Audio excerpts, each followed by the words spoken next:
হুট করে ঘুরতে গিয়ে পড়ে গিয়েছিলাম মহাবিপদে। তো কোথায় গিয়েছিলাম, কি করলাম আর কেনই বা বিপদে পড়লাম, সেই সব থাকছে আজকের ব্লগে। হ্যালো এভরিওয়ান, আসসালামু আলাইকুম, ওয়েলকাম টু সাদিয়াস ব্লগ। আজকে সব কাজিনরা মিলে প্ল্যান করেছিলাম ঘুরতে যাব ক্রসবার 3-এ। তো যে বাবা সেই কাজ, আমরা সবাই চলে গিয়েছিলাম। যে দেখি যে এই পরিমাণ এখানে মারামারি চলতেছে, আমরা তো সেটা জানিই না। পরে সবাই আমাদের এত ভয় দেখাইলো যে ওখান থেকে চলে যান, একটু পরে আবার মারামারি লাগবে। তো এত কষ্ট করে ঘুরতে বের হয়েছি, ঘোরার ক্রেভিংস উঠছে, যদি নাই ঘুরি তাহলে কি হয়। তো এখান থেকে আমরা আবার চলে যাই সিরাজগঞ্জ ইকোনমিক জোনে। এখানে আমি এর আগেও একবার আসছিলাম, প্লেসটা এত সুন্দর। তো আমরা এখানে আসার পর আমাদের ঢুকতে দিতে চায় না, বলে বিকেল হয়ে গিয়েছে, এখন আপনাদের যাওয়া অ্যালাও না। তো অনেক রিকোয়েস্ট করে বলি যে বেশি দূরে যাব না, একটু এখান থেকে ছবি উঠে চলে আসবো। তো পরে একটা ভদ্রলোক আমাদের পারমিশন দেয়, বলে যান কিন্তু বেশি দূরে যাওয়া যাবে না, কারণ একটু পরে সন্ধ্যা হয়ে যাবে।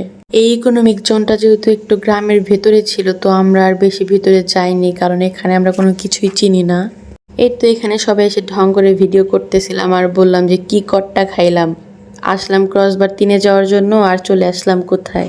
তারপরও এখানে এসে অনেক বেশি ভালো লাগছে, কারণ এখানকার পরিবেশটা অনেক সুন্দর। অনেক ভিতরে এসে তো মনে হলো যে বাইরের কোনো দেশে চলে এসেছি। ওদের নিয়ে আরও ভিতরে যেতে পারলে বেশি ভালো লাগতো, কারণ ওইদিকে একটা পুকুর আছে, ওইটা আরও বেশি সুন্দর। কিন্তু এখান থেকে ভ্যানে যেতে হবে। তো দেখেন এখানে কী লেভেলের স্ক্যাম হয়। এখানে ভ্যান চায় 100 টাকা ভাড়া, মানে যেতে আসতে এইটুকু রাস্তা। তো তারপর আমরা যাইতাম, ঘুরতাম, কিন্তু সন্ধ্যা হয়ে গিয়েছিল দেখি আর সাহস পাইনি। যেহেতু আজকে সবাই আমরা মেয়েরাই বের হয়েছিলাম, আমাদের সাথে কোনো ছেলে ছিল না। আজকে আমাদের একটা উদ্দেশ্য ছিল যে একটু হাঁটাহাঁটি করব, এই কারণে সবাই বোরকা আর মাস্ক পরে বের হয়ে গিয়েছিলাম। মাঝে এরকম একটা ঘটনা ঘটবে, তো আমার কাজিনটা বললো একটা ব্লগ বানিয়ে নাও, এই কারণে আমি ছোট ছোট কিছু ক্লিপ নিয়ে রেখেছিলাম। আর এটা অনেকদিন আগের ব্লগ, সেই সময় তো সিরাজগঞ্জে এত বেশি মারামারি হইতো সব জায়গায়। আমরা চায়নাবাদে ঢুকে পড়েছিলাম, সেই সব ক্লিপ নিতে আমি ভুলে গিয়েছিলাম, নিলে বুঝতেন ওইখানকার পরিবেশটা কীরকম বাজে ছিল। সবাই আমাদের দিকে এরকম ভাবে তাকাচ্ছিল, মনে হয় আমাদেরই এখন মারবে, আমরা এতটাই ভয় পেয়েছিলাম। তো এই তো এখানে অনেক এনজয় করার পরে এখন আমরা বাসার উদ্দেশ্যে চলে যাচ্ছি, কারণ একদম সন্ধ্যা হয়ে যাচ্ছে। আর এখানে এসে পড়ি আর এক বিপদে।